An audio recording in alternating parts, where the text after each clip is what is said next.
a continuar o a terminar ya con esta parte del laboratorio. Vamos a terminar con el ensayo triaxial. La semana pasada, el día pasado, el martes, vimos el ensayo de corte directo, ¿no? Que básicamente son 3 ensayos de resistencia que se hacen en el laboratorio, ¿no? Ensayo de corte directo, ensayo de compresión no confinada, que tenemos el equipo, está ahí, ¿ya? Y el ensayo triaxial. Entonces, los ensayos triaxiales, se podría decir que son los ensayos que mejor modelan los esfuerzos en el suelo, ¿ya? Pero también tienen unas limitaciones. Entonces, un formato para mí también.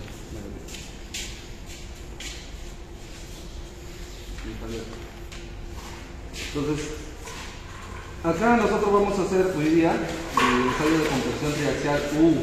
¿Qué significa UU? No consolidado, no ordenado, que es un ensayo rápido. ¿Ya? Y ahí está la norma, la STM, que también hay norma técnica peruana. La norma se titula, ¿no?, ensayo de compresión triaxial no consolidado, no drenado para suelos cohesivos. O sea, da esa especificación que el ensayo se hace para suelos cohesivos. Entonces, y originalmente se creó para eso, ¿no? ¿Por qué? Porque cuando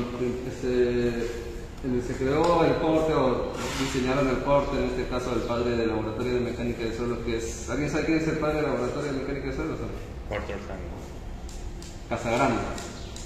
Casagrande hizo gran parte de todos los ensayos, ¿no? El ensayo de hidrómetro lo hizo Casagrande. No solamente Casagrande ha hecho la copa, ¿no?, o la clasificación SUBS. El ensayo triaxial, la cámara triaxial y la metodología triaxial, él es el pionero.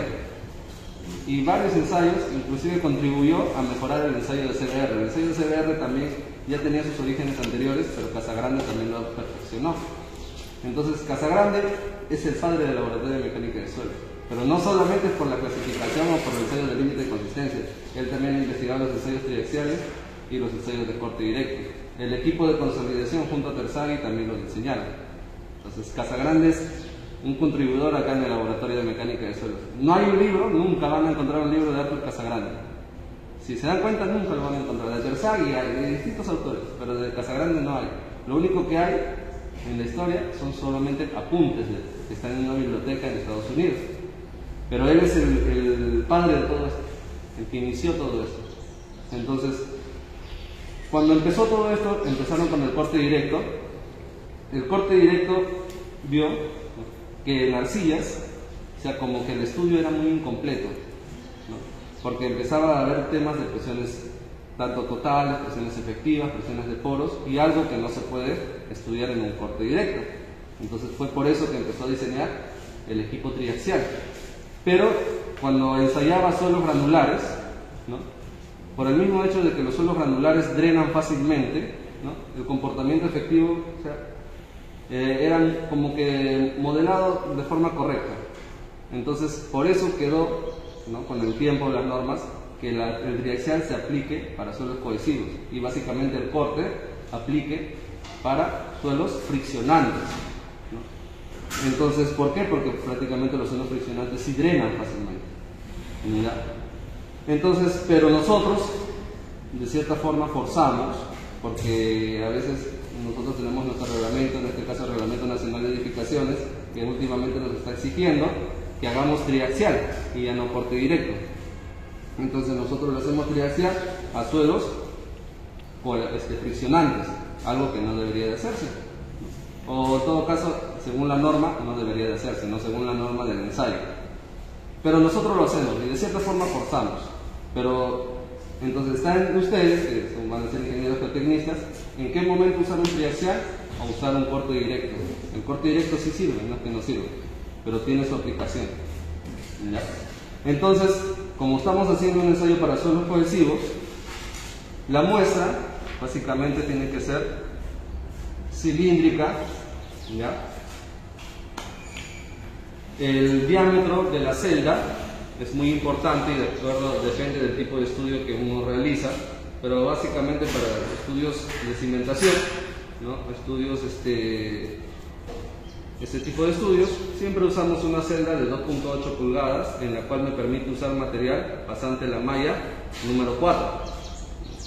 ¿Hay casos excepcionales que se usan celdas de diámetro más grande? Sí, pero básicamente esos están aplicados a geotecnia aplicada a la minería, ¿no? Entonces, pero en cimentaciones no usan, no requerimos tanto de usar equipos a escala o a gran escala, porque hay triaxial a gran escala, hay corte directo a gran escala, pero o sea, su aplicación son solamente para obras especiales. Una consulta, ¿hay una variación con los resultados si lo hago con 2.8 o de 4 pulgadas? Sí, obviamente cuando tú haces de 2.8 la resistencia va a salir menor porque estás quitando, ¿no? En este caso partículas mayores que aportan a la resistencia. Te estás como que castigando, pero para obras de cimentación está permitido, pero para obras de minería como que ellos usan los valores más reales por cuestión de optimizar costos. Entonces, lo ideal sería usar los valores más reales posibles, pero usar los valores más reales requiere de equipos más sofisticados y el costo obviamente también es alto. Y pues para cimentaciones el costo siempre de un estudio de mecánica del suelo no dan, pues. Es un porcentaje muy pequeño, en cambio minería, que es una industria que sí mueve dinero, y también el daño también es importante, como que hay más presupuesto para ejecutar ensayos a gran escala. Pero sí afecta, ¿no? Obviamente. Entonces acá yo tengo una muestra, igualito que en corte directo, igualito en cualquier ensayo de resistencia, ¿no? Puedo hacer en condiciones inalteradas o en condiciones remoldeadas. Siempre en condiciones inalteradas va a ser mejor, va a ser los datos más reales del suelo. Entonces, pero si en caso no se puede conseguir, pues se tiene que remoldear, ¿ya? Entonces el remoldeo se hace en un molde partido, ¿ya? En la cual yo tengo que saber la densidad del suelo y el contenido de humedad, que básicamente es lo que hay en campo, ¿ya? Y conformarlo por 6 capas. ¿Ya? Entonces esta muestra ha sido conformada por 6 capas. Más capas pueden ser, menos de 6 no. La norma te dice que tiene que ser mínimo 6 capas. ¿Ya? Obviamente tú tienes que este molde, ¿no?, dividirlo en 6 partes, y tú a la ayuda de un pisón tú vas a ir compactando y tú tienes que calcular la fuerza en la primera capa, más o menos con cuántos golpes entró en la primera capa, para así conformar las que vienen. Y entre capa y capa siempre es bueno escarificar, hacer como que unas rayitas, ¿no?, penetrar un poquito unos cuantos centímetros la capa ya compactada, ¿no?, con la ayuda de un cuchillo. ¿Para qué? Para que la siguiente capa amarre, ¿ya? No es que si está liso encima no voy a compactar, tengo que escarificar, ¿ya? Y ya termino de mi espécimen, ¿ya? Luego, igual por más que... Sí. Generalmente nos piden en el laboratorio, oye, una densidad, por ejemplo, 1.8. ¿Cómo sé que tiene 1.8? ¿Cómo sé que vas al momento de compactarlo en 6 capas, le pones a un golpe o a 10 golpes? ¿Cómo sé que vas a llegar a esa densidad? Ya. Cuando nosotros tenemos el espécimen, o sea, nosotros probamos, tenemos que tantear, porque no está normalizado el número de golpes, porque eso depende del tipo de suelo, depende de la humedad, depende del operador. No todos van a compactar al mismo número de golpes ni a la misma fuerza, porque esto no es como un pisón de Proctor en la cual tiene una altura de caída, tiene una carga, no. Entonces esto solamente lo voy a agarrar y lo voy a chancar. Obviamente otro compañero puede tener más fuerza, menos fuerza.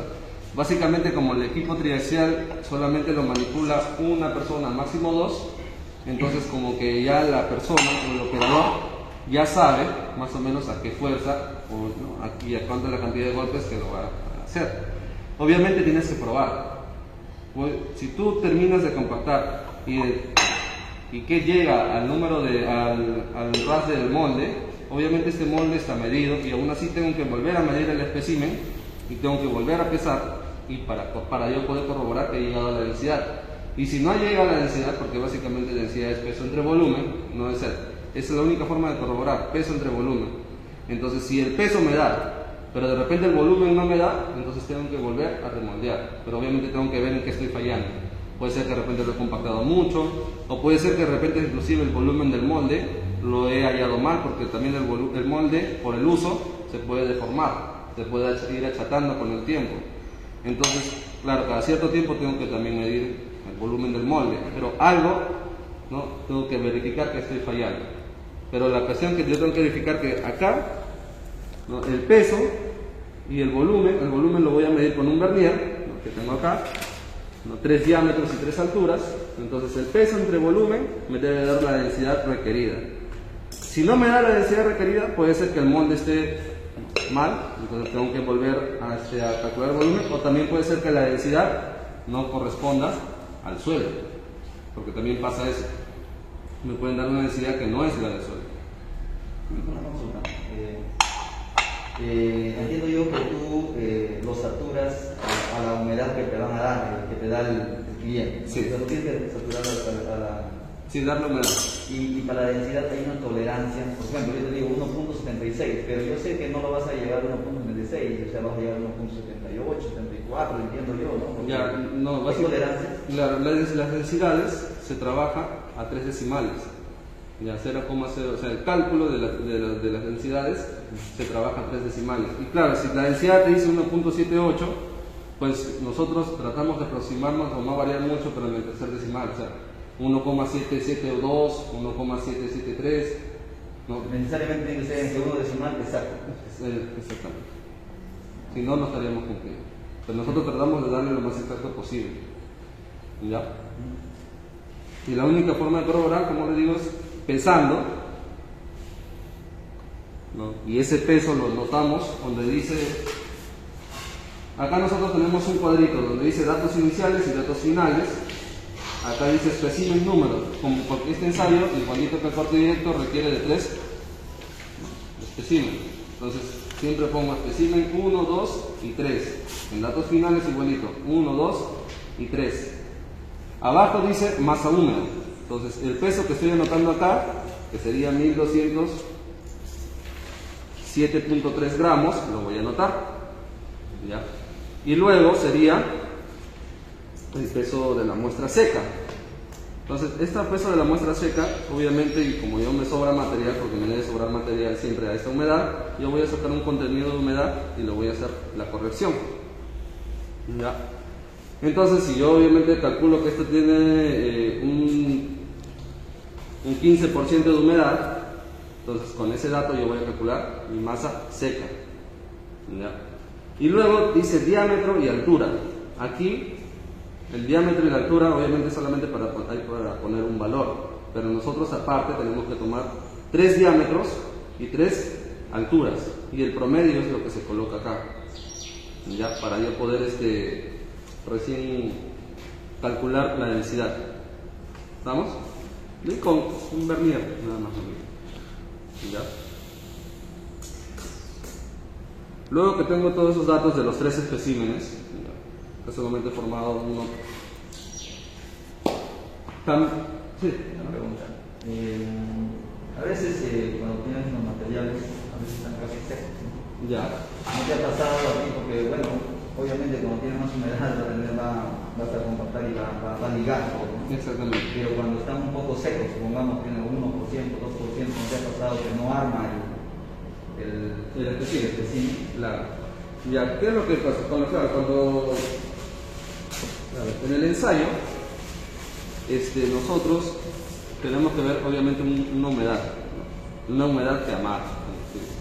Si la arcilla de repente el suelo está muy seco, no está muy húmedo, por más que yo compacte no va a amarrar, nosotros tenemos que fijar la humedad. Pero más o menos en qué nos basamos, como que tratamos de pasar un poco el óptimo contenido de humedad de ese suelo. Entonces, si el óptimo es 7, pues le moldeamos 3% más. Entonces, obviamente, a más humedad, el valor como que se vuelve menos. Me refiero a los parámetros de resistencia. Pero cuando yo le ensayo más seco, los parámetros de resistencia van a salir muy altos. O sea, me refiero, ¿no?, al ángulo de fricción, básicamente, y a la cohesión.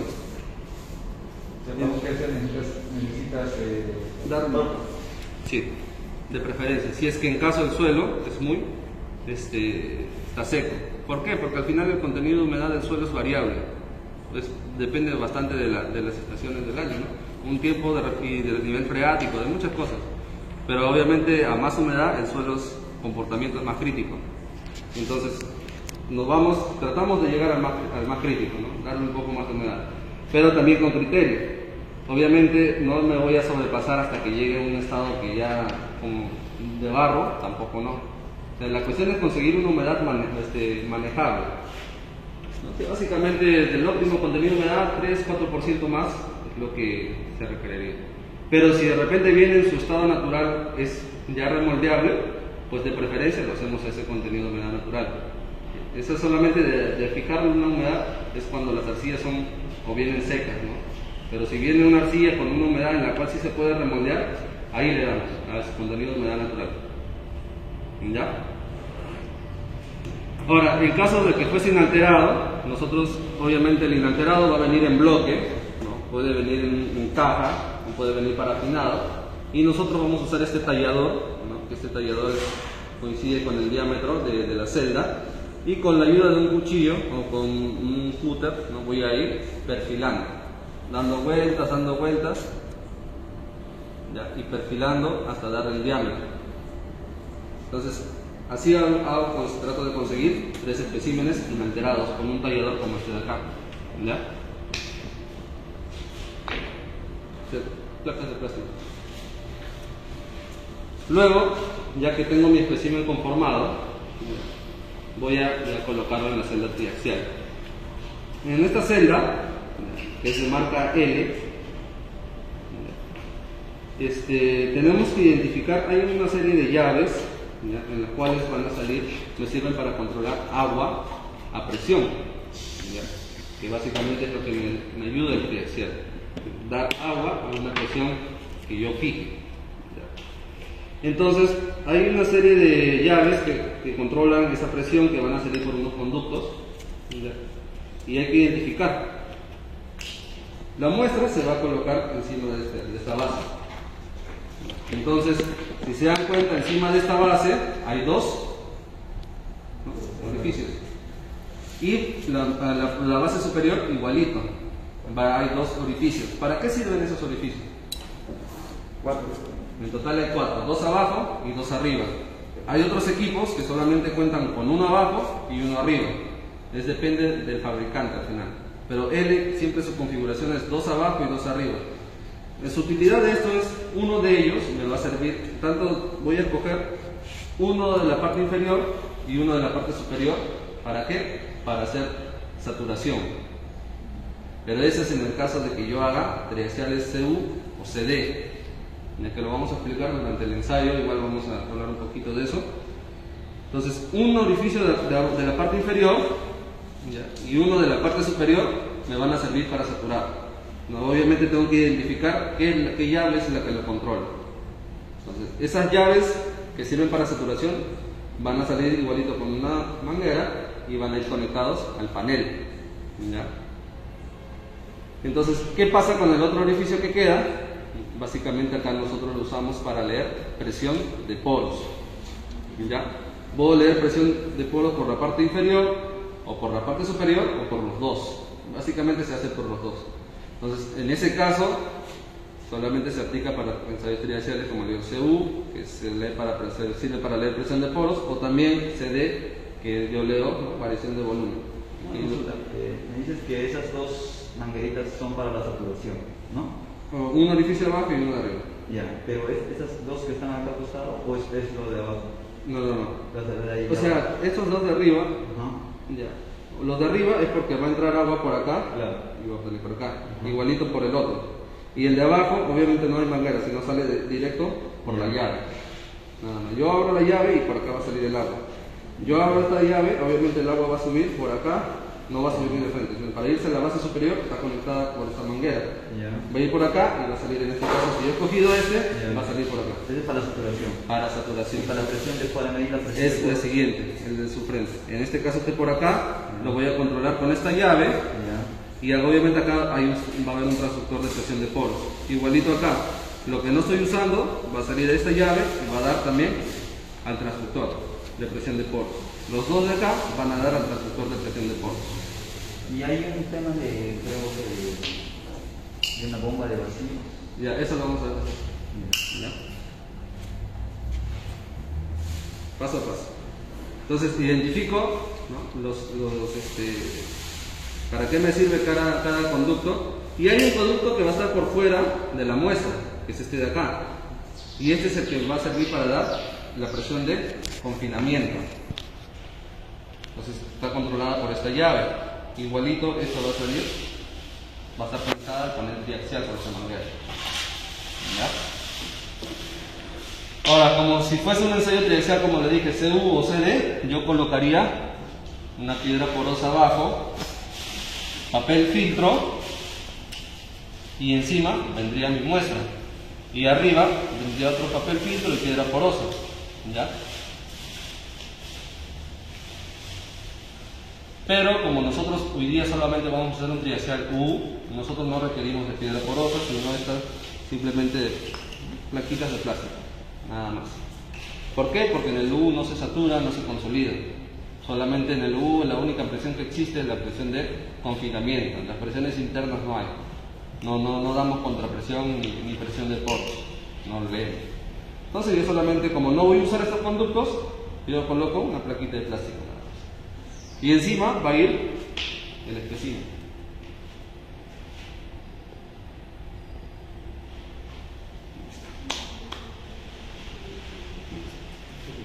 Luego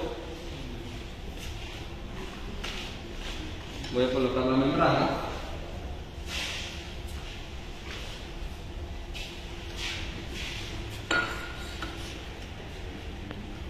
Eso es un expansor de membrana. Obviamente al adquirir el equipo se viene con todos sus accesorios, ¿no? Esta membrana es de látex. Obviamente yo tengo que verificar que esta membrana no tenga ningún orificio, no tiene que estar bien. Entonces, porque si no, el ensayo al momento de hacer la corrida, vamos a ver que le va a entrar agua a la muestra. Entonces la idea de la membrana es que el agua que vamos a usar para dar presión de confinamiento no entre en contacto con la muestra. Tiene que darle presión, pero esa agua no tiene que entrar a la muestra. ¿Ya? Entonces aspiramos.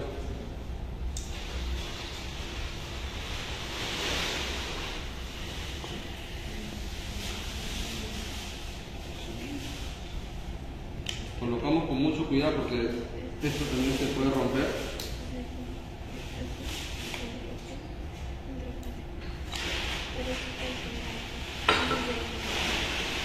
Brochitas, ¿no?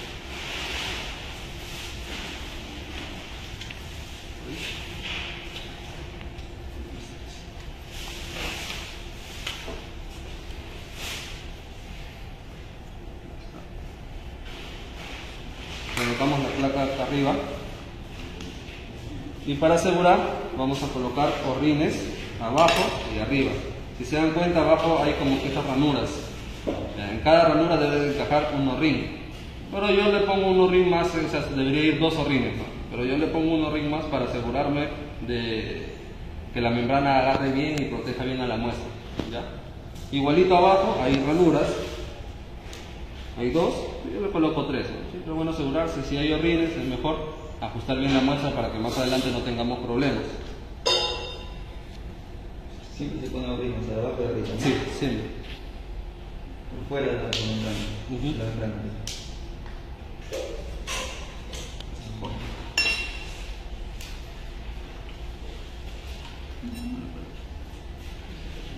Lo acomodo bien.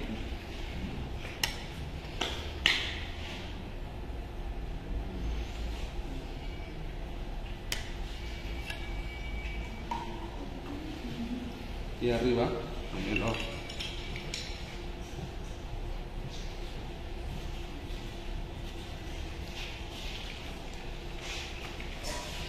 En CU es muy parecido igual, simplemente los de poros no hay que ponerlo, ¿no? Claro, el armado es el mismo para cualquier tipo de ensayo, para sea CU, CD o U. Claro, ahorita la diferencia es que obviamente ahí sí van a ir piedras porosas, ¿no? Para el U nomás, ¿no? Se puede usar plaquitas de plástico. Veo una flecha ahí en el lápiz. ¿Indica algo? Sí, indica algo para mí. Básicamente, el hecho de que esta parte siempre de la membrana se ensancha más rápido, entonces siempre donde se ensancha más rápido lo dejo arriba, ¿no? Eso es básicamente para la operación, ¿no? Para no se gaste la membrana rápido. Porque a veces ya cuando la membrana llega a un punto en que se ensancha demasiado, yo no voy a poder colocarlo. ¿Ya? Pero siempre se tiende a ensanchar por la parte de arriba y al último la parte de abajo. Pero obviamente eso ya cuando ejecutas el ensayo te vas dando cuenta de eso, ¿no? Luego coloco los zorrines en la parte inferior.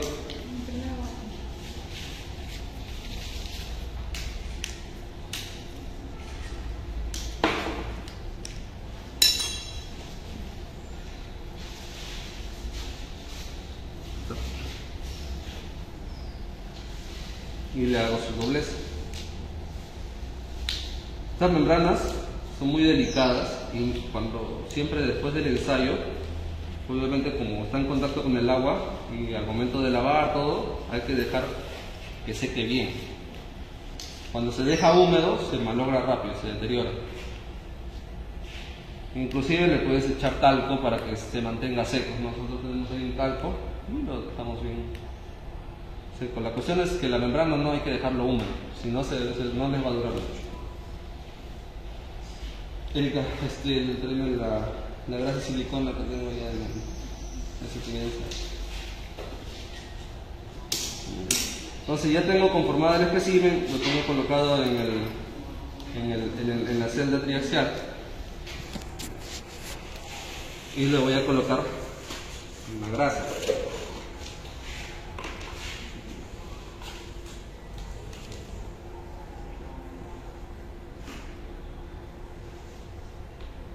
¿Cuál es su finalidad? La finalidad de la grasa es que cuando yo coloque la parte superior de la celda, ¿no?, al momento de ajustar, ¿no?, siempre el agua cuando yo le das una presión va a intentar escapar siempre por algún lugar. Entonces, por más que yo le ajuste, si no tiene grasa, no, va a escapar. ¿Es una grasa especial? Sí, la grasa silicona es lo que te vende el proveedor, ¿no? Básicamente siempre te vende L o Humboldt, te dan este tipo de grasa.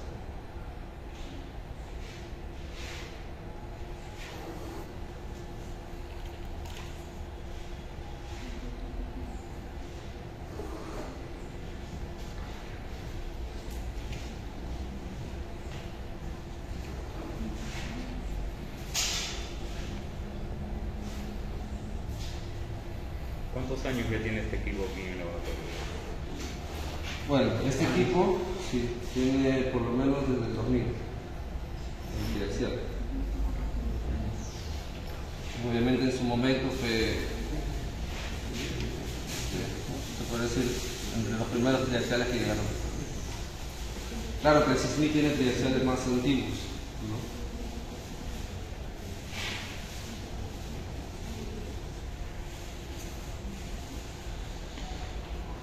Luego le coloco este horrín de un diámetro más grande.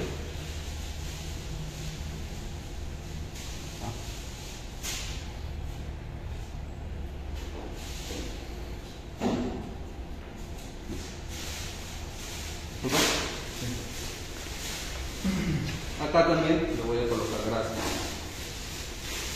Siempre hay que asegurarse de que quede bien armado la celda. Es importante, el armado de la celda es muy importante porque si no después puede fallar y vas a tener que volver a armar todo, volver a hacer el mismo procedimiento con otra muestra. Por lo que veo acá solo tiene celda como para 2.8, ¿no? No hay para 4, ¿no? No hay para 4. Para 4 debe ser más grande, ¿no? Claro. O sea, si el espécimen es de 4 pulgadas, la celda debe ser mucho más grande todavía.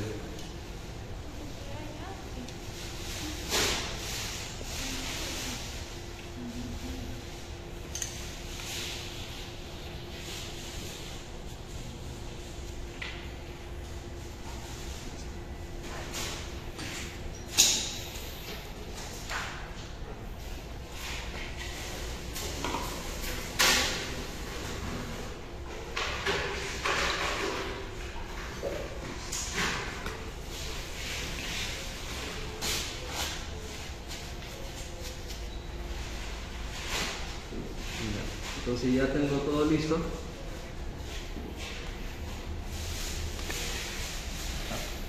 Lo voy a colocar en la parte superior con mucho cuidado.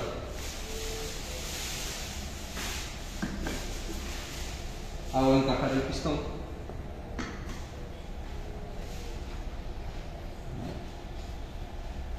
Los sujetadores.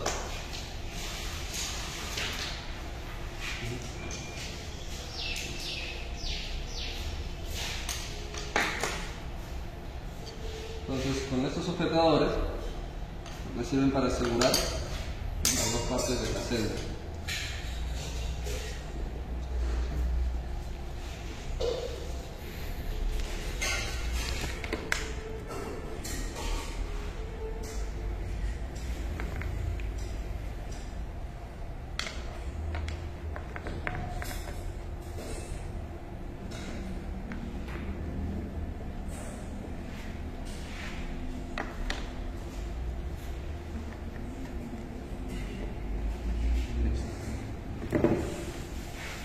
Entonces, paso el alicate de presión.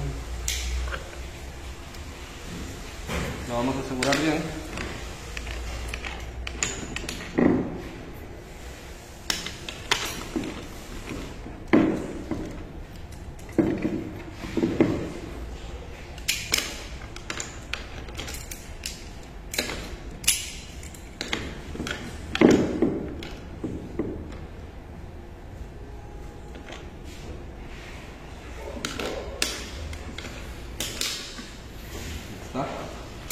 Entonces la grasa tiene esa finalidad de sellar. Esto se va a llenar de agua, le vamos a dar presión, entonces la grasa permite que el agua no salga por esta parte. Entonces el siguiente paso sería el llenado de agua. ¿Ya? El llenado de agua se puede hacer debería hacerse con el equipo, con el panel triaxial, pero nosotros lo hacemos de forma directa.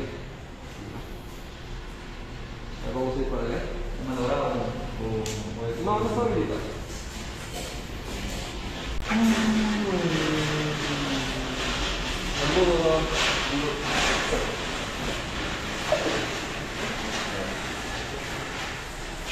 Mi hojita que saqué copia.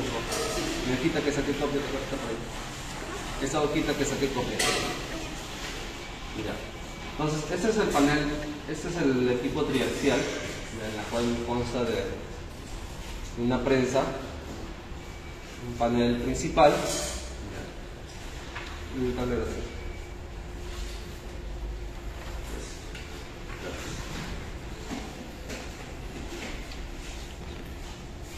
Un panel principal, si se desea, se le adiciona un panel secundario, tiene un tanque de agua, ¿ya?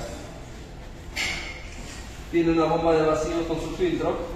Y atrás, de la pared está atrás, tiene, no se nota ahí, pero ahí sale la salida de esta manguera naranja, tiene una compresora de aire. El sistema básico de los triaxiales de L o Humboldt, ya siempre trabajan con compresora de aire. Ahora, entonces, vamos a hacer una explicación del panel, ¿ya? Más o menos para ver cómo funcionan. Claro que todos los paneles, o sea, el panel depende del equipo, la distribución depende de qué marca es, ¿ya? Pero aún así, si yo conozco de un equipo, básicamente el L es bien didáctico. Si yo conozco L, puedo hacer Humboldt, puedo hacer cualquier otro equipo, no hay problema. Entonces a veces personas que también aprenden a manejar Humboldt, también no es nada difícil. Entonces, pero básicamente esos como que son los dos referentes, ¿no? Hay otras marcas como el DGCI, también tiene ese es un equipo de laboratorio, también tiene su equipo triaxial que es similar, el panel sé que es similar al de él, ¿ya? Entonces, ¿cuál es el sistema? ¿Cómo funciona todo esto? A ver.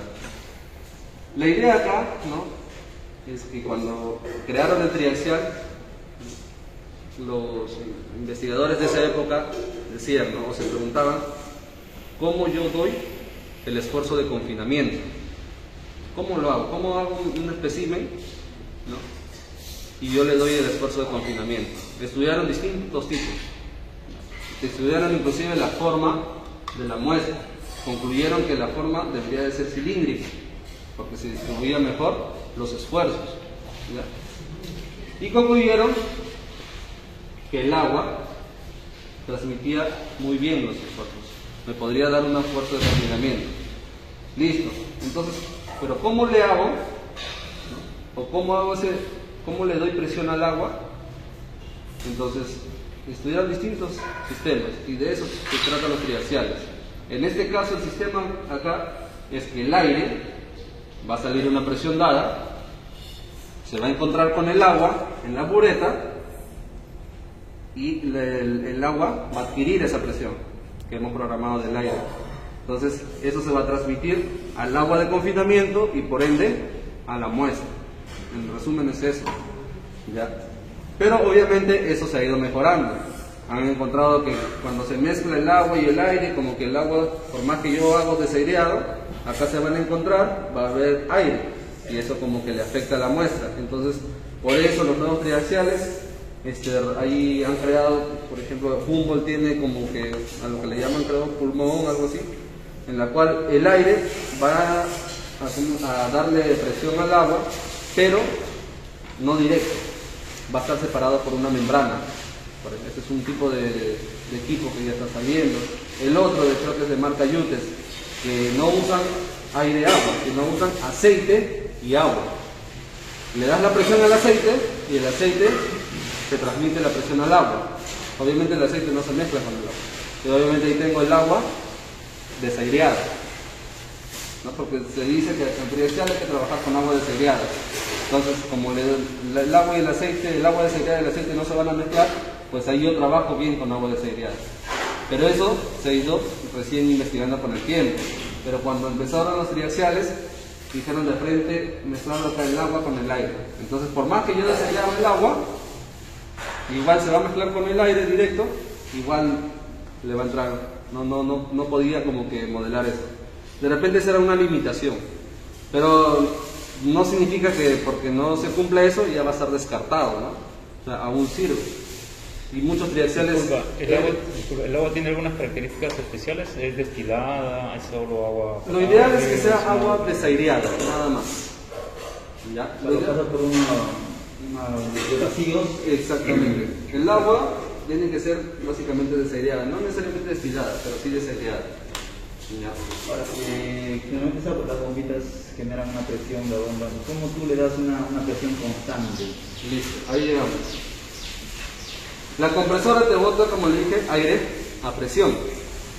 Pero ¿a dónde va a llegar ese aire a presión? Va a salir por esta manguera, ¿no? Va a pasar por un filtro y va a llegar a este regulador.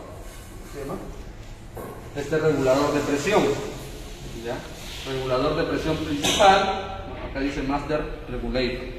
Este es el regulador que controla la presión del aire de la compresora. Entonces la compresora al final primero llega acá. A partir de acá se va a distribuir a los reguladores de presiones individuales. ¿Ya? Entonces yo acá debo de programar obviamente el máximo a lo que me llegue la compresora. La compresora llega a una presión máxima y obviamente va a disminuir, llega a su mínimo, de nuevo carga y oscila, ¿cierto? Entonces mi compresora yo tengo que ver su capacidad. Ya, la cuestión es que la compresora debe ser una capacidad alta, que su oscilación, esa variación de presión no me afecte en el ensayo. Si de repente mi compresora varía entre 60 psi y 100 psi, obviamente yo tengo que trabajar no superando los 60 psi, porque si yo acá programo 60 psi, va a estar dentro de ese rango de variación y va a alterar todo. Entonces yo trabajo 50, a 40, a 20. Entonces ahí es donde yo consigo, entre comillas, una presión constante, cuando trabajo debajo del rango de la compresora.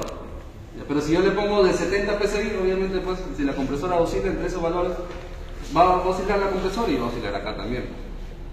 ¿Ya? Entonces yo acá voy a programar la presión máxima. Entonces obviamente aproximadamente yo tengo que, por experiencia, yo sé cuánto es la presión que yo uso en el equipo. Si lo trabajo en kilopascales, de repente lo máximo que puedo llegar sería 400 kilopascales, ¿no? Eso le hago la transformación en PSI, porque acá está en PSI, la compresora está en PSI, entonces ya cuánto es en PSI, le tengo que adicionar como que un porcentaje más, ¿no? Ya esto es 450 o 500. Entonces, acá debo de tener 500 kilopascales o 450. Obviamente, si acá requiero eso, en base a eso yo también tengo que saber que la capacidad de la compresora, que tiene que ser mayor todavía. ¿Ya? Entonces yo acá saco lo máximo que puedo y ya simplemente restaría usar cada columna que hay acá. Entonces, ¿para qué me sirven cada una de estas columnas? Básicamente me sirve para dar presión, agua a presión. Entonces, el procedimiento es el siguiente, ¿no? Lo que sucede dentro, porque atrás hay distintas conexiones. El agua o el aire va a estar acá. Entonces lo que va, cuando yo controle acá el regulador, yo le empiece a mover para que entre aire a presión, va a aparecer acá que ahorita por ejemplo hay 2.2 PSI, entonces el aire ya está entrando hasta este punto, hasta 2 PSI, no está usando todo de lo que hay acá. Ya. Esta opción de acá, ¿cómo se llama switch de control de pantalla. Cuando este está levantado, los demás tienen que estar abajo en off y yo voy a ver cuánto de presión hay acá, cuánto estoy programando.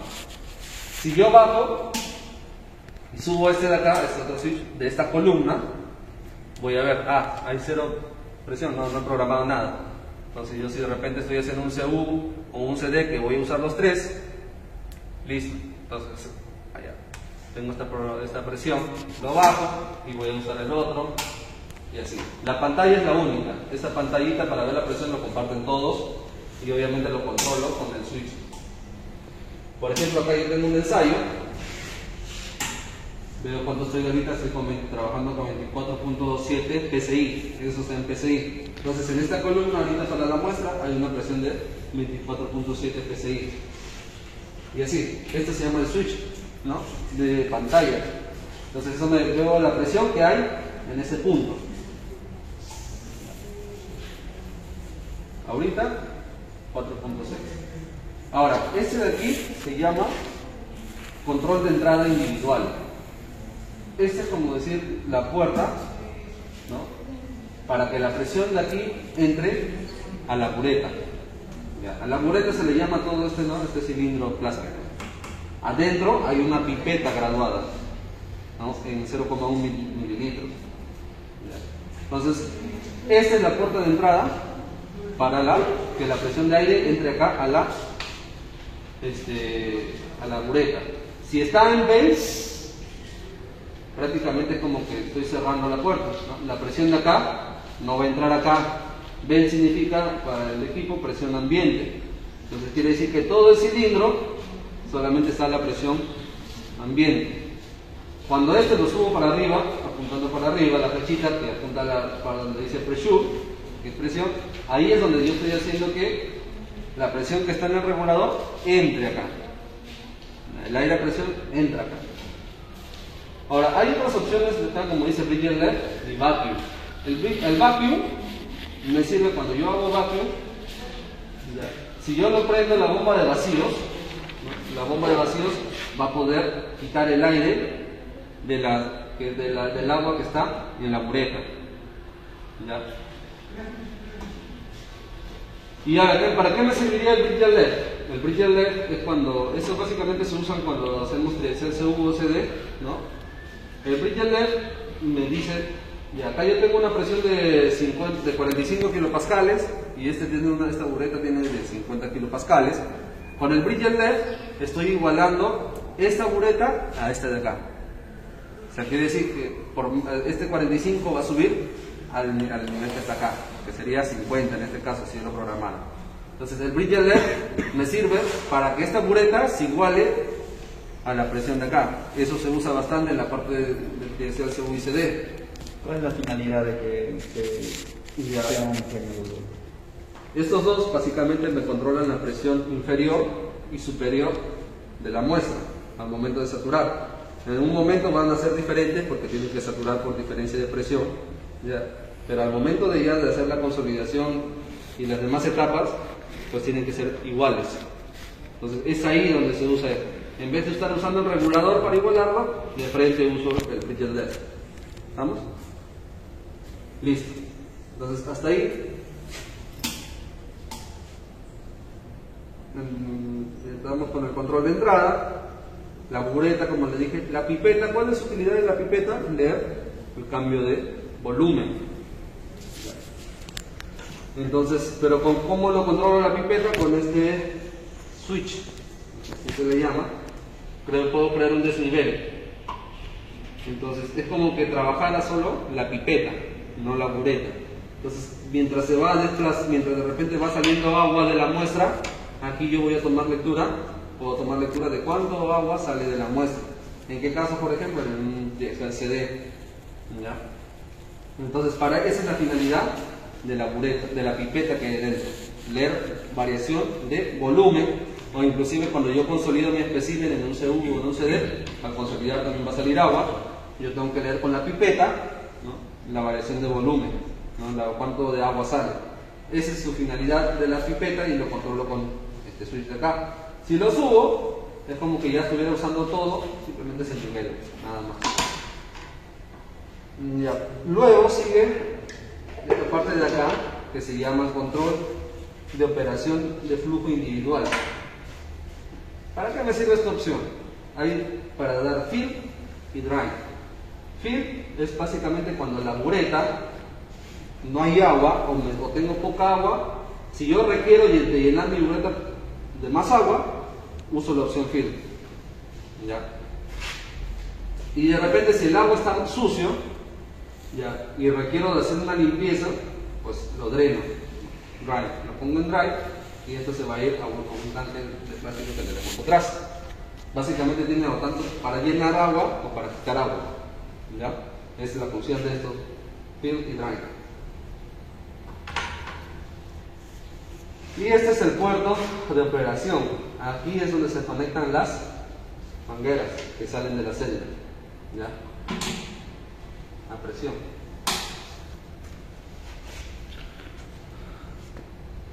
De ahí, ¿qué más tenemos? Este control principal. ¿Para qué me sirve este control principal?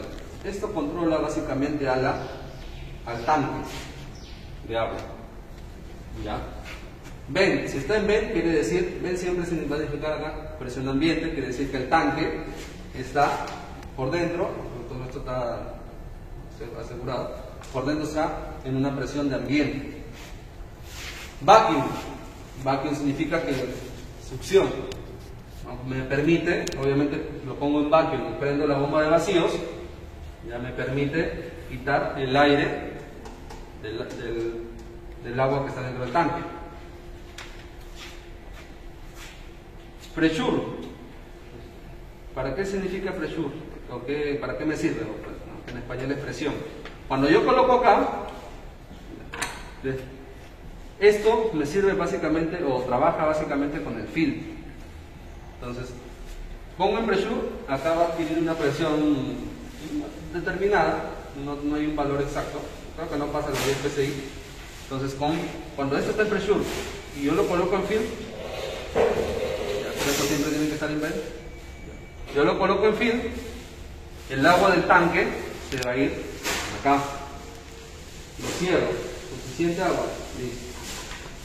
Pero entonces el agua del tanque, para que pase acá a la bureta, necesita obviamente de presión. Con gravedad no va a ir, porque no hay un nivel diferente de agua, ¿no?, de altura. Entonces, para eso está esta opción. Para que acá haya presión y con esa presión se traslade de aquí a mi bureta para que yo lo lleve. ¿Con qué opción? Fill. Si yo lo coloco fill solo, pero esto se controla todo cuando está en vent también. Si yo lo coloco fill solo, allá, ahorita como está en presión, va a cargar. Si lo coloco en vent, porque esto lo tengo que dejar en vent, si yo lo dejo en presión todo el día, en algún momento puede reventar.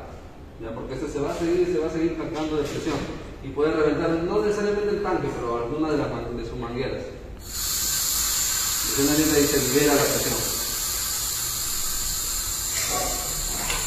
aquí. Entonces, si yo le pongo fin solo, esta bien presión, como que llena lento o prácticamente no llena, o inclusive hasta se va el agua, ¿no? Porque la diferencia de altura, este es más alto que el de acá, pero no llena. Entonces la idea del fin es que llene, pero tiene que ir acompañado con este control de acá. ¿Estamos? Entonces hasta ahí, ¿qué más opciones? Y tenemos estas tres opciones de acá. ¿Cómo se controlan estas opciones? Cuando este control principal lo coloco para abajo. Dice Field, ¿no? O de Iron Water Control. Entonces, para yo usar esto, tengo que esto ponerlo acá, abajo. Igualito. No, agua. Si yo lo coloco mi manguera acá, básicamente esta es la opción que me sirve para yo llenar mi celda con agua. Si esto yo lo conectara acá, ya me va a permitir llenar mi celda de agua. Pero para que funcione esta opción, no lo tenemos habilitado. Yo básicamente esta opción no funciona con este tanque de acá. Necesita simplemente un tanquecito de arriba, ¿no? En la parte superior, y tú solamente lo colocas acá y abres la llave y por gravedad se va llenando el agua y va llegando acá a la celda.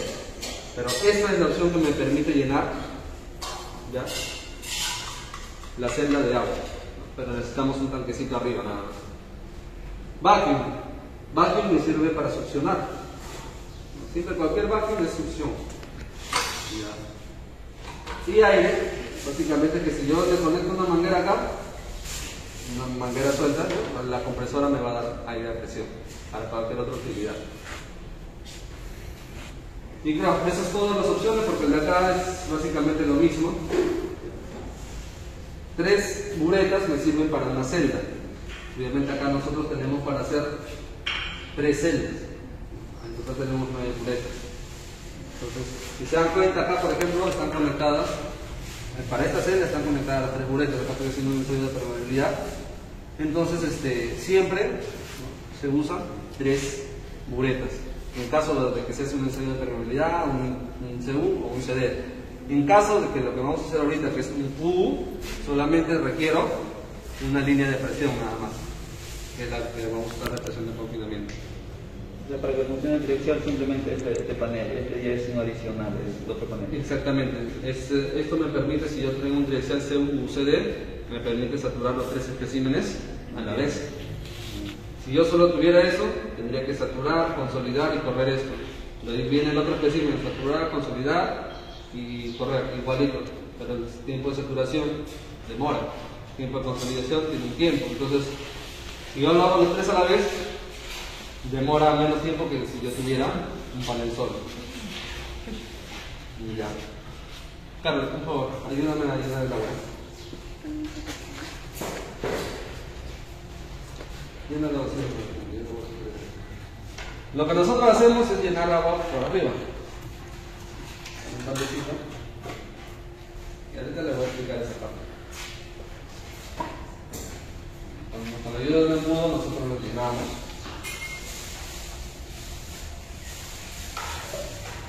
Con mucho cuidado.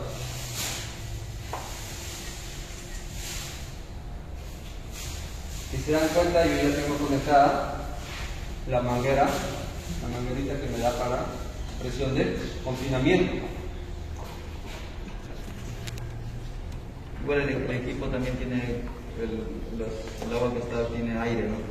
Sí, a eso es lo que voy a enseñar.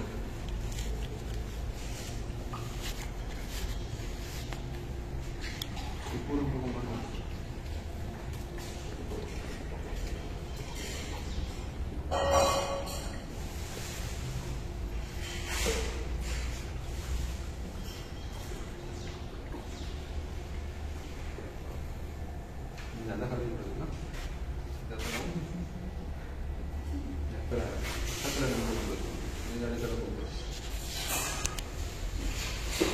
Ya, a ver, ¿por qué se requiere de llenar con el water, con esta opción de agua?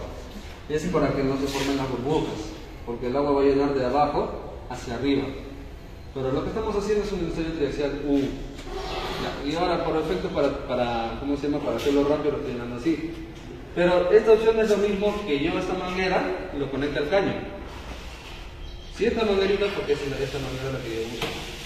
Si esto yo lo conecto al caño y acá lo abro, estoy haciendo lo mismo. No hay... Y igualito va a llenar de abajo hacia arriba. Pero demora. Ahorita solamente estamos haciendo lo más rápido que se pueda, ¿no? Lo lleno más rápido por aquí. Y entonces yo simplemente lo conecto al caño, abro el caño y despacio voy llenando, ¿no? Controlo el nivel, ¿no? La presión del agua y va a ir llenando de abajo hacia arriba. Y ya no se va a producir estas burbujas.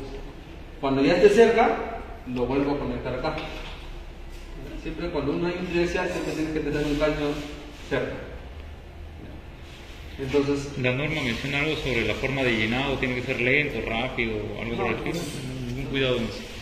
Pero el criterio, obviamente, es que básicamente los ensayos especiales, como que la norma a veces no especifica muchas cosas. ¿Por qué? Porque es un ensayo que ni siquiera tiene desviación estándar. No hay resultados interlaboratorio, interrecuperador, o sea, no hay investigación en eso. Y la misma CTM te lo dice. Entonces no especifica esos detalles. Entonces lo ideal, como les digo, es de abajo hacia arriba. Si lo hacemos, conectándolo simplemente al caño.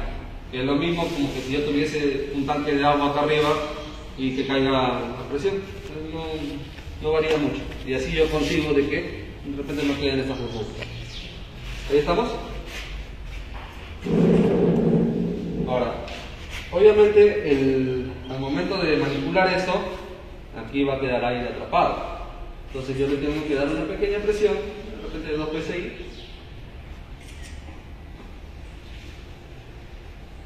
Obviamente ya tiene que estar el pressure. Y lo voy a abrir un poco la llave. Y esta agua va a pasar por la manguerita y va a desplazar todo el aire que hay dentro. De esta forma. Ahora un poco nomás. Tengo que cuidar también que esto no baje todo. Cuando veas que ya no sale burbuja, quiere decir que todo esto está lleno. Y mientras está a este nivel, no ha bajado mucho, lo cierro. Hay un poco todavía. Listo, ya no sale burbujita, ya lo cierro. Entonces, ahora sí yo me aseguro ahí que la manguerita está completamente lleno de agua, no hay aire. Ahora sí termino de completarlo. El agua. ¿Hasta ahí alguna pregunta? Tiene que estar llenado hasta el 100% el tope mismo. No, sí. Hasta el tope.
Listo a nivel de presión. Mi espécimen para ensayar un triaxial UU, no consolidado, no drenado, también llamado triaxial más rápido de todo. Y listo. Esto es un UU, nada más. Entonces, el siguiente paso sería dar el confinamiento y correr. Pero antes de eso, de hacer esa parte, vamos a hablar un poquito de los CUs y CDs. No lo vamos a ejecutar, pero más o menos les voy a explicar. Nosotros al inicio les dije que habíamos identificado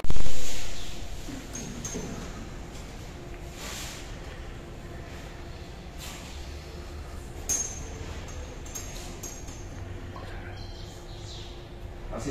No sé cuánto ver. Así sería un CU o un CD, los tres instalados. Entonces, a ver, ¿cuál es el CU y el CD? El proceso de armado es el mismo. Como les dije, claro, piedra porosa y papel film, ¿ya? Entonces, la primera etapa del ensayo de decía CU o CD es la etapa de saturación.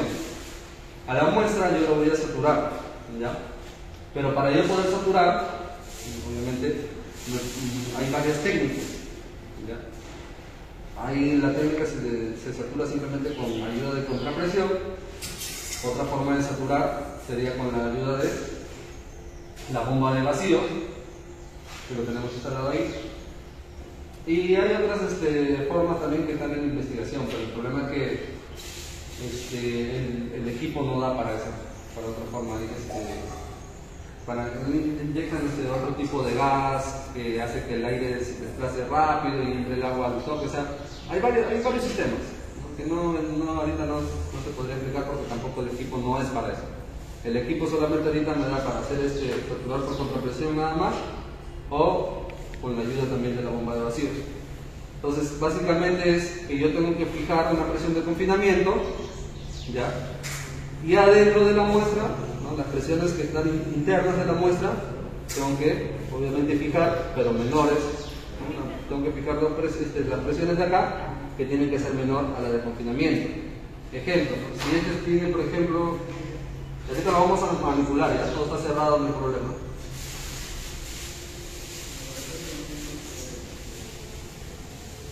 Si yo programo 10 PSI de presión de confinamiento, entonces la muestra va a estar con esa presión de 10. Y yo acá, yo voy a programar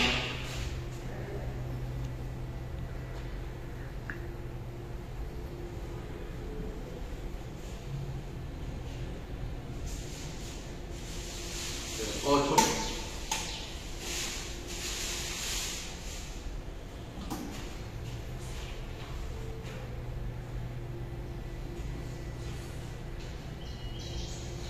Listo. Entonces, aquí programamos ¿cuánto? 10. 10. 10 puntos ya, 10. Acá programamos 8. 8. Y 5. Entonces, 10, 8 y 5. Yo tengo que identificar qué bureta voy a usar para confinamiento. Básicamente siempre usamos este de aquí. Y esos dos van a servir para saturación de muestra. Pero de estos dos yo tengo que identificar cuál va a ser saturación por la parte inferior y cuál va a ser saturación por la parte superior. Entonces, acá nosotros normalmente, ¿qué hacemos? El de mayor a menor. Confinamiento, ¿no? Saturación por el conducto inferior, ¿no? El conducto que sale de la base, que les dije al inicio, y este me va a servir saturación por el conducto superior o por la base superior, ¿no? Por el orificio superior. Entonces, siempre va a ser de mayor a menor la presión. Entonces, la presión de acá, de confinamiento, me va a servir para que la muestra no se deshaga al momento de saturar. Pero tampoco puedo darle demasiada presión porque no quiero que se consolide.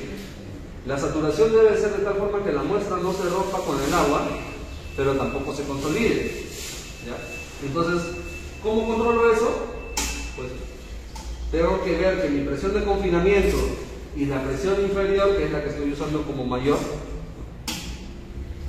tienen que tener una diferencia entre 5 máximo 10 kilopascales, ¿ya? Entonces, estas presiones no deben de superar esa diferencia, de 5 máximo 10. Así yo tengo que saturar con esa diferencia. ¿Para qué? Así es seguro que la muestra no se va a consolidar durante la saturación. Pero si la diferencia es de 30 kilopascales, 40 kilopascales, la muestra se va a consolidar antes de haber terminado de saturar. Ahora, entonces, ¿qué sucede? Ya está el confinamiento. Cuando yo abro las llaves de acá, el agua va a salir Este es como saturación inferior, ¿cuánto les dije? 8 psi. Y en la superior, 6 psi. Entonces el agua va a salir por esas presiones, tanto por arriba como por abajo. ¿Ya? Entonces, en algún momento dado, el agua que sale a la presión de 6 psi se va a encontrar con el agua que está saliendo a 8 psi. Eso pasa dentro de la muestra. Entonces, lo que va a pasar es que el agua que tiene más presión le va a empujar al que tiene menos presión. Entonces el agua de esa forma como que va a ser como que si estuviera circulando, ¿no? Por diferencia de presión. La presión. Ahí justo ahí lo voy a leer. Pero contrapresión todavía no se toca esa parte de contrapresión ahí en esta parte. Solamente hay una diferencia de presión, ¿ya? Para que sature. Esta diferencia, ¿de qué depende? Del tipo de suelo. A mayor diferencia, el agua va a circular más rápido. Entonces, en las arcillas, que yo requiero que circule más rápido el agua, que sature más rápido, voy a programar una mayor diferencia de presión. En las arenas va a ser menor, porque las arenas se saturan rápido, si en caso yo estoy haciendo arenas. ¿Ya? Obviamente, esas presiones que ocurren dentro de la muestra, ¿no? Tanto arriba como abajo, debe ser menor a la presión de confinamiento. Obviamente, si las presiones internas, inferior y superior, son mayores que la presión de confinamiento, la muestra se va a desmoronar. No se va a desmoronar, se va a hinchar, se va a inflar y ya se perdió prácticamente, se destruye. Ya está. Entonces, eso es lo que ocurre. Saturación es solamente programar una diferencia de presión, que tiene como que si estuviera haciendo una permeabilidad. ¿Ya? Entonces, por diferencia de presión, va a saturar la muestra. Una consulta. ¿Cómo saber que ha saturado al 100%, 95%, 90%? Claro, ¿cuándo te das cuenta que ya Listo. la saturación? A ver, cuando satura la muestra, ¿qué es lo que va a pasar acá? O mejor dicho, cuando estamos en la etapa de saturación, ¿qué es lo que va a pasar acá? Esta agua va a entrar y esta agua va a salir. Porque el agua de aquí, que está en 8 psi, le está empujando. ¿Ya? Obviamente, estoy trabajando como cuando dije 10, 8 y 6. ¿Ya? Pero constantemente tengo que ir aumentando. Porque con estas presiones que son muy bajas, en este caso con 8 psi, no saturo la muestra. Tienes que seguir aumentando cada 30. 30 minutos. Cada 30 minutos, cada una hora, ¿no? Pero cada 30 psi. Cada 30 kilopascales. En PSI lo tengo que hacer de transformación. Pero siempre manteniendo esa diferencia. Entonces, si a este le aumentamos 30 kilopascales, entonces imaginando que este sea 15, ¿no? Este tiene que ser igualito. Estos dos tienen que mantener la misma diferencia y estos dos también. Se aumenta el bloque. ¿Ya? Ahora, ¿cómo verificar que la muestra ya saturó? Con la ayuda de un transductor de presión, esto va a ir conectado acá, ¿ya? De esta forma. No, el rojo casi lo conecta.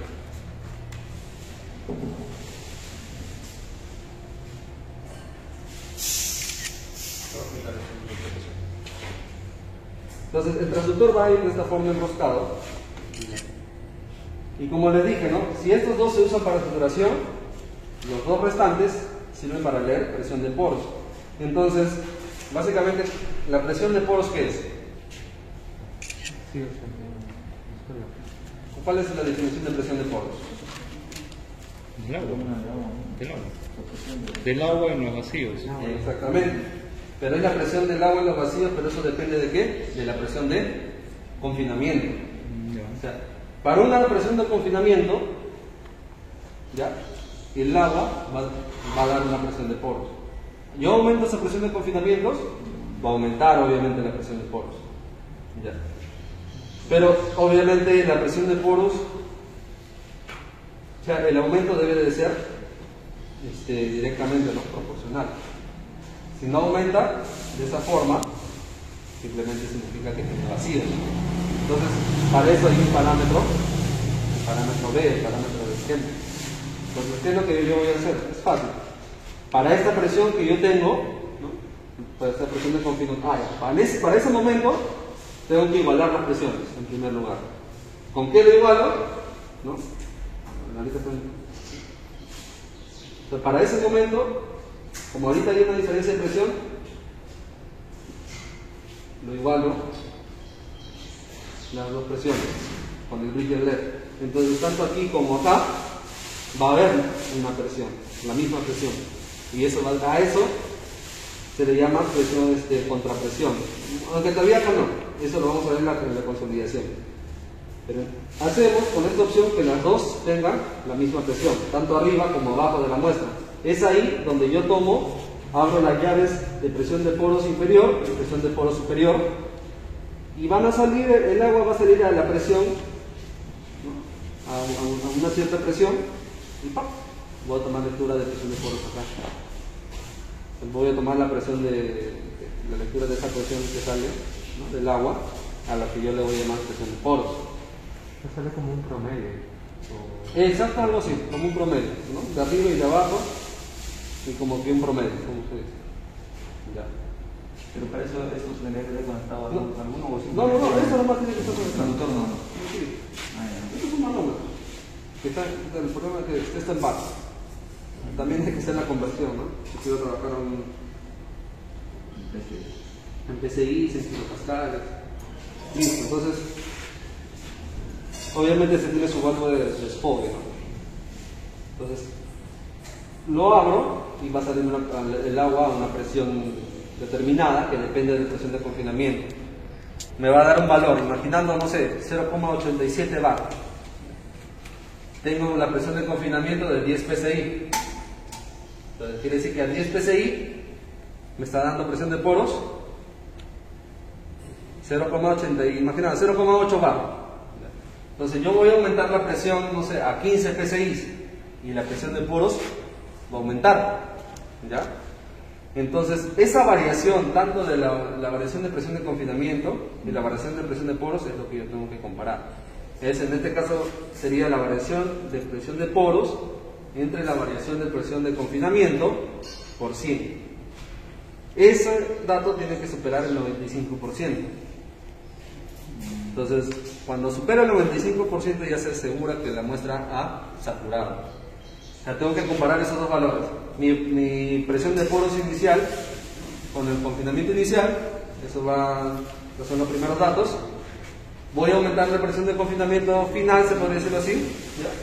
Y me va a dar un valor más alto de presión de poros, ¿no? Simplemente lo resto, presión de poros final menos inicial entre presión de confinamiento final menos inicial por 100.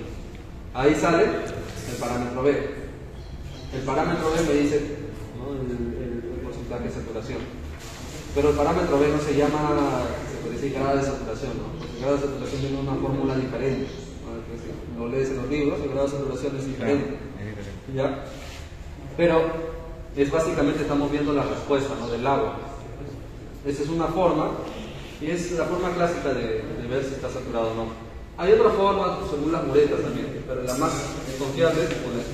Para hacer esta presión necesariamente tiene que estar al 95%. Tiene que dar como mínimo. Si sale de 95 más. Si te sale 92, 93, no. Tienes que continuar aumentando la contrapresión. Básicamente tú tienes que ir aumentando. Cuando más aumenta, más rápido satura. Si no, una saturación menor al 50% de los químicos, no, claro, la idea es que acá solamente haya sólido y agua, nada más. Luego, que ya me aseguro que ya está saturado, la siguiente etapa se llama consolidación. Entonces la consolidación, si de repente, ¿no? Para la consolidación, si imaginando que yo tomo mi lectura y está en el 80% de saturación, entonces continúo, esto lo coloco para el pressure, ¿no? Tendencia de nuevo, volver a la diferencia de presión, ¿no? Y sigo incrementando hasta leer y en un momento me llega a 95. ¿Ya? Entonces cuando llega a eso, cuando ya veo que está en 95, de nuevo lo paso al leer, ya anoto cuánto ya hay acá, sería que esta presión, como le dije, es igual a la de acá. Entonces básicamente esta presión valdría, ¿no? Imaginando que acá hubiera 100 kilopascales.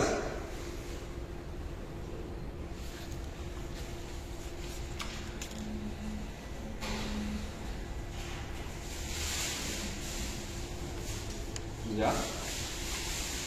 Es ahí en ese punto que se toca la palabra contrapresión. ¿Ya? En saturación no se toca esa palabra contrapresión, ya es en la consolidación. ¿Ya? Entonces, como ya saturó y yo llegué imaginando esta bureta 100 kilopascales, ¿no? Esta que de repente puede estar en 80, en 90, va a ser menor, que es la parte superior, ¿no? Esta bureta lo voy a igualar a la presión de acá. Quiere decir que la presión inferior, la presión superior se va a igualar a la presión inferior y en general ya toda la muestra va a tener una sola presión. Ahí es donde le llamamos contrapresión, que básicamente la definición de la contrapresión es la presión que sale del equipo a la muestra, pero interna. Entonces voy a tener ahí contrapresión y la presión de confinamiento,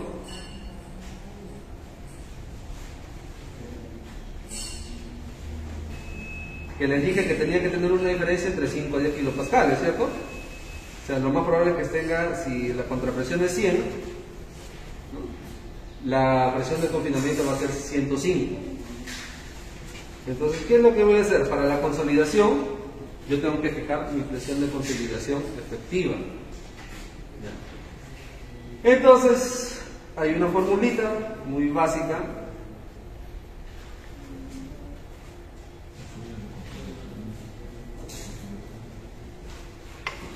Que el sigma 3 efectivo es igual al sigma 3 total menos presión de poros. El sigma 3 efectivo, ¿cuál vendría a ser? La presión de la celda. No, el efectivo vendría a ser la presión de consolidación a lo que yo voy a fijar. O sea, en este caso, yo quiero que consolide a 50 kilopascales. Eso es lo que yo voy a fijar. Quiere decir que el sigma 3 total, esa es la presión de cámara, que ahorita está en 105. Y esta que tiene el símbolo de presión de poros, para este punto se llama contrapresión, ¿no? Lo voy a igualar, que sería 100, ¿no? Listo. Y la resta, esta operación es simple. Entonces, básicamente este de aquí, no tengo que hallar cuánto de presión tengo que poner de confinamiento para que me produzca una presión efectiva de 50 kilopascales. Ya, pues sería 100 más 50, 150. Entonces acá yo voy a programar, al final va a quedar el espécimen, ¿no? Aquí con 150 de confinamiento, pero la presión efectiva va a ser de 50, porque tengo contrapresión 100. Sencillo, nada más. Para el siguiente espécimen yo no voy a requerir de 50 en efectivo, sino va a ser de 100 o de 200 o de 400 kilopascales, ¿no? Depende de qué esfuerzo yo voy a trabajar, pero así se programa. Entonces cuando yo programo esto, lo programo en el equipo, pero con la llave cerrada, ¿ya? Con la llave cerrada. Entonces la presión de poros, ¿cómo le da 100? No, esta presión, acá todavía no se llama, esta es la fórmula de contrapresión. Pero acá no se llama presión de poros, se llama contrapresión. Como que en este punto la contrapresión y la presión de poros es igual. ¿Ya? Entonces, aquí en este punto que la presión de poros y la contrapresión va a ser igual. Porque aquí tú le estás dando el agua, o sea, con una presión de 100 kilopascales, y la respuesta en el transductor te va a dar similar. Por eso se asumen como igual. En ese punto. Una cosa ya cuando tú lo corres, obviamente ahí sí va a variar. Entonces, cuando yo lo programe esto, obviamente lo voy a programar, pero todavía no voy a abrir la llave. Voy a dejar abierto estas dos llaves de acá. No, ahorita no lo voy a abrir porque si no le va a entrar agua a la muestra. Estas dos llaves que son la parte interna de la muestra se van a quedar abiertos y esto va a estar cerrado, pero ya va a estar programada la presión. Entonces voy a tener listo mis buretas de esta forma. De esta forma voy a establecer un 0.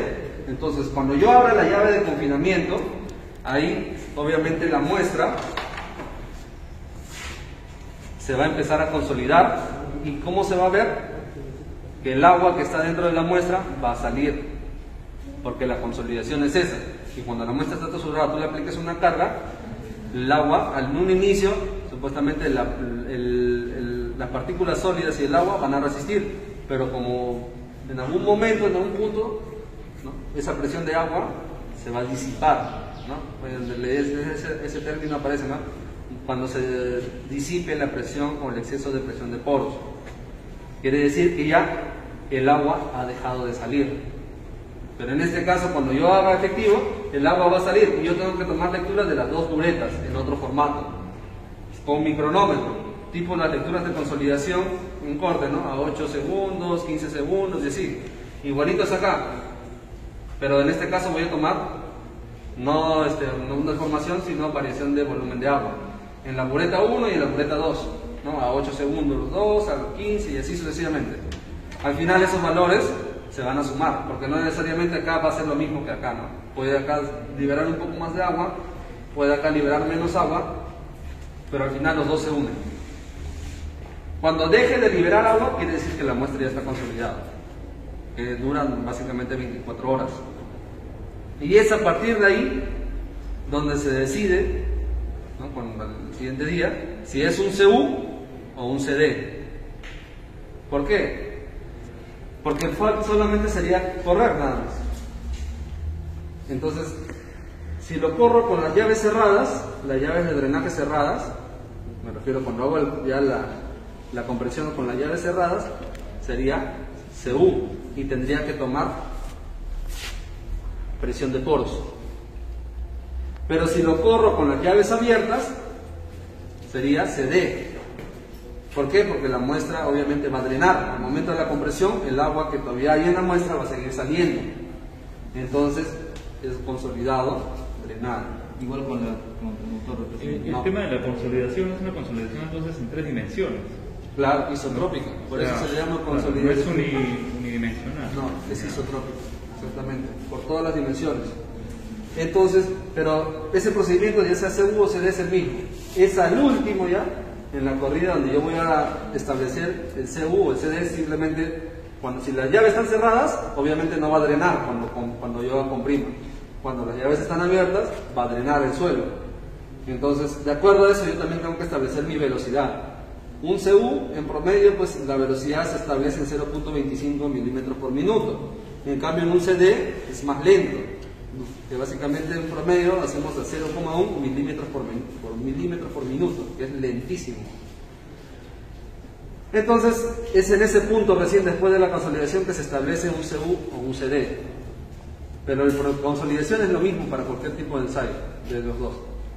Si es CD, obviamente el agua va a drenar y yo tengo que tomar lecturas con las buretas. ¿Ya? ¿Cómo va drenando el agua? ¿Cuánto va saliendo? Si es un CU, obviamente voy a tener, como al momento de comprimir, va a haber presión de poros. Entonces yo tengo que tomar con mi transductor ese valor de presión de poros. Dos consultas. Sí. Mencionaste ahí la contrapresión que salía 100. Ya. ¿Siempre va a ser 100 o cambia de acuerdo De acuerdo al tipo de suelo. Hay suelos que necesitan más, puede seguir aumentando más, 100, 150, 200, pero eso depende del tipo de suelo. Pero los especímenes, en general, tienen que tener cercano la contrapresión. O sea, para el siguiente espécimen, tengo que llegar cerca a 100 kilopascales de contrapresión. Puede ser 90, puede ser 110, pero tampoco va a salir por 150, 200, porque supuestamente son las mismas muestras y el proceso de saturación es el mismo. Entonces, en general, debe salir cercano a los valores de contrapresión.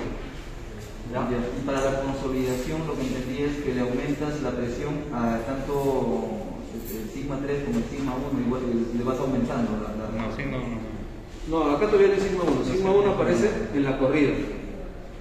El sigma 1 es el esfuerzo del guiador más el sigma 3. Puede ser en totales o en efectivo. Ahí vas a tener dos sigma 1 también. Entonces, el sigma 1 aparece cuando ya tú le adicionas el esfuerzo del guiador. Acá no hay sigma 1 todavía. La presión está envolviendo toda la... Exactamente. ¿Ya? Por eso que la consolidación es unidimensional. Es en todos los sentidos. Todo el espacio. Entonces, volviendo a la realidad, esto solamente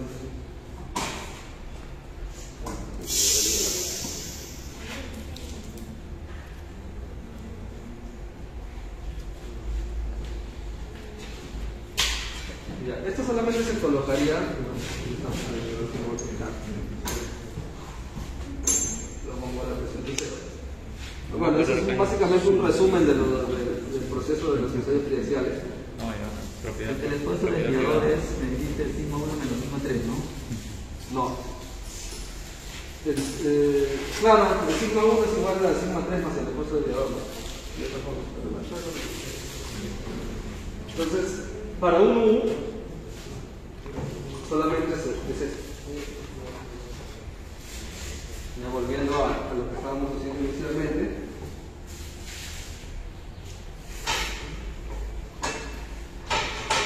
Seguro. En el formato, si se dan cuenta, aquí hay presión de cámara, contrapresión y presión efectiva, ¿no? La presión efectiva era presión de cámara menos contrapresión. Ya, es lo que hicimos básicamente acá. Pero si es un UU, obviamente no hay contrapresión, no hay presión efectiva, simplemente sería presión de cámara. Acá normalmente ensayamos a 0,5, igualito que el coro, 0,5 kilogramos por centímetro cuadrado, a 1 kilogramo por centímetro cuadrado y a 2 kilogramos por centímetro cuadrado como presión de confinamiento. ¿Ya? Entonces, el PSI 0,5 es lo mismo que decir 7.2.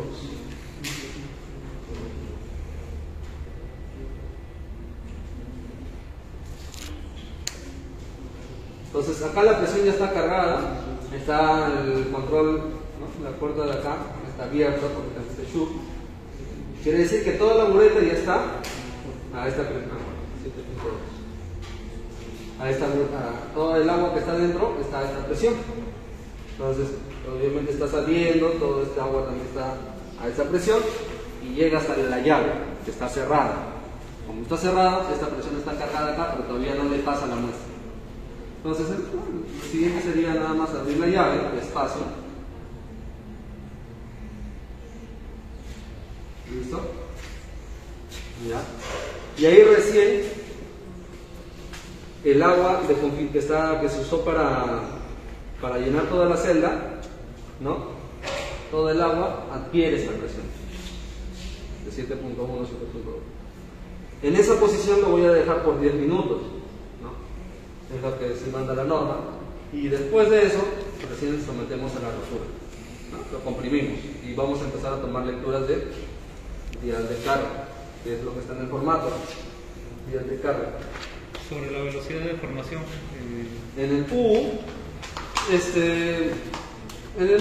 como es un ensayo rápido, en la norma te da como que dice, ¿no? Es el porcentaje entre la longitud, con eso saco el porcentaje, o sea, como que me da un rango, ya, que calculándolo para este espécimen es entre 0,5 milímetros por minuto a 1.5 milímetros por minuto.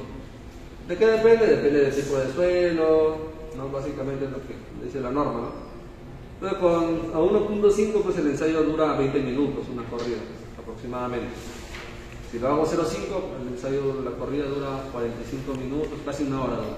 ¿Ya? Entonces tienes que estar sentado y tomando lectura, porque obviamente no está automatizado, o sea, no llega un software, ¿no? Porque en el caso del corte directo hiciste el cálculo de una velocidad según la consolidación. Exactamente. En el U no se hace el cálculo. ¿Por qué? Porque no estamos consolidando. ¿Ya? Ahora, en el CU y en el CD que hacemos una consolidación, ya, hay como que ese criterio del ingeniero técnico del laboratorio. Por ejemplo, en el SISMIC ellos usan básicamente en el CU, para ellos su velocidad máxima es 0,25. O sea, quiere decir de repente para una arena si le hacen un CU, pero si es una arcilla lo van a hacer más lento. Y si es en el CD, la velocidad máxima para ellos es 0,1. Entonces, Ahí es lo contrario, ¿no? Entonces, menos, depende del tipo de suelo, van a disminuir. Ese es el criterio de SISMIT. En el criterio de otros laboratorios, como en Andes, por ejemplo, no. Ahí es lo que hacen es, no usan la consolidación que sale de acá. Ellos agarran un espécimen de la misma muestra y hacen el ensayo de consolidación. Y en base a un ensayo de consolidación unidimensional, determinan la velocidad de la corrida en un CU o un CD. Al final, o sea, como digo, depende del especialista. Entonces, pues nosotros como somos vecinos del SISMIT, y ustedes van a ir seguramente al SISMIT, y de repente también van a ir a Andes, o sea, es los que lleven la maestría, porque son los laboratorios más equipados. Ahí, obviamente van a ver un poco, van a conocer más todavía. Y eso, básicamente son los criterios, ¿no? Entonces, pero el U sí es una velocidad fácil de definir, es un ensayo rápido. Es un ensayo. Exactamente. No hay mucho más no hay mucho detalle que cuidar. En cambio en el CU o en el CD sí. ¿Ya? Entonces, el siguiente paso ya sería comprimir y tomar lecturas. ¿Ya? Y esto es sencillo. Algo más. La saturación no les expliqué también con la bomba de vacío, ¿no? También se usan, pero ya no creo que alcance mucho tiempo para explicar porque es otro tema. Esa saturación que yo les estoy explicando es la base para aprender otras formas de saturar la muestra. Obviamente la succión, ¿no? Con bomba de vacío también es un poco más rápido. Ya es aplicar una succión por la parte superior, ya es todo un tema. Pero básicamente esto me sirve, ¿no? Me sirve para hallar los parámetros estáticos del suelo, ¿no? Parámetros de resistencia.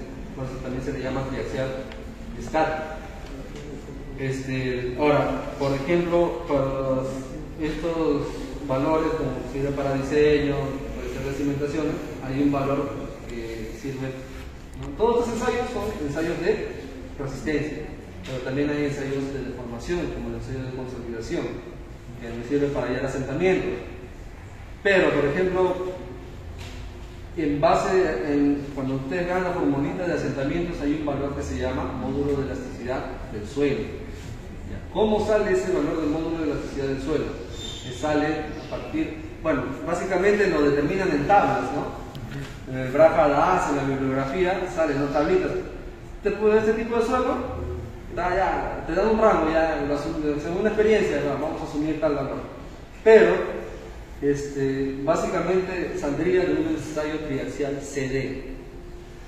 O sea, el módulo de elasticidad del suelo se puede calcular, ¿ya? En base a un ensayo triaxial CD. No U, no CU. Ahora, los parámetros que te botan en el ensayo triaxial U se le llaman parámetros totales. En los parámetros que te dan los ensayos, por ejemplo, triaxial CU, ¿no? Ahí me botan los parámetros totales y parámetros efectivos. Y también me da información sobre la presión de poros en el suelo. De ahí, en los valores que básicamente te da el de CCD, solamente son parámetros efectivos y variación de volumen. Ahí hay uno del A, el D, el alfa. ¿Qué significa eso? Ya, eso es cuando en el reporte hay unas gráficas que se llaman PQ o QP, ¿no?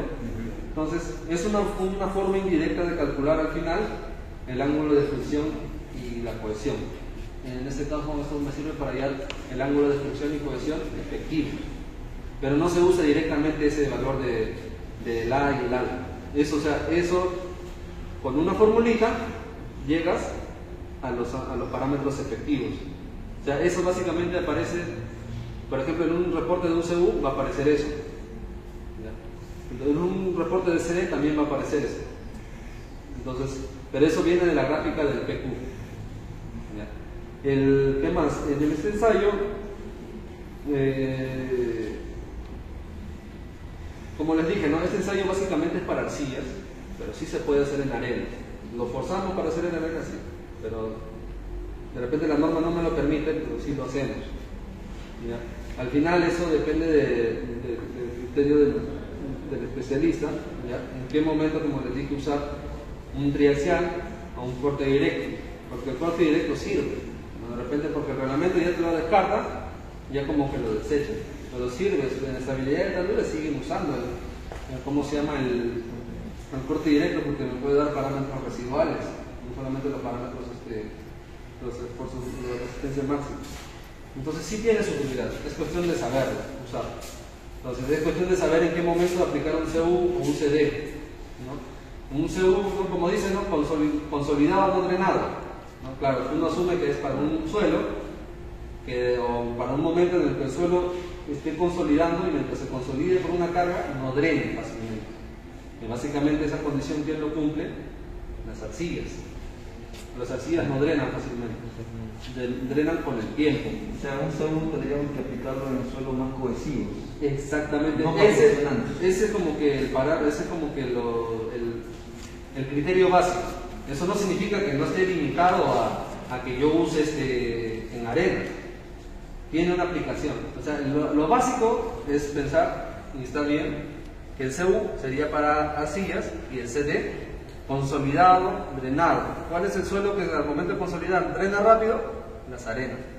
Pero ¿por qué es eso? Porque supuestamente en arcillas hay un punto en el cual trabajan los parámetros totales y llega de cuando ya se ha drenado todo, van a trabajar los parámetros efectivos con el tiempo. Y eso pasa en las arcillas. Al inicio trabajan con parámetros totales porque el agua resiste, ¿no? Que es la presión de poros, tanto la fase sólida y la fase agua resisten. De ahí, pero cuando ya se disipe la presión de poros, que quiere decir que el agua ya llegue a drenar en un punto, solamente va a resistir, ¿no? La fase sólida. Entonces ahí trabaja con parámetros totales. Por eso el CU te da esos parámetros.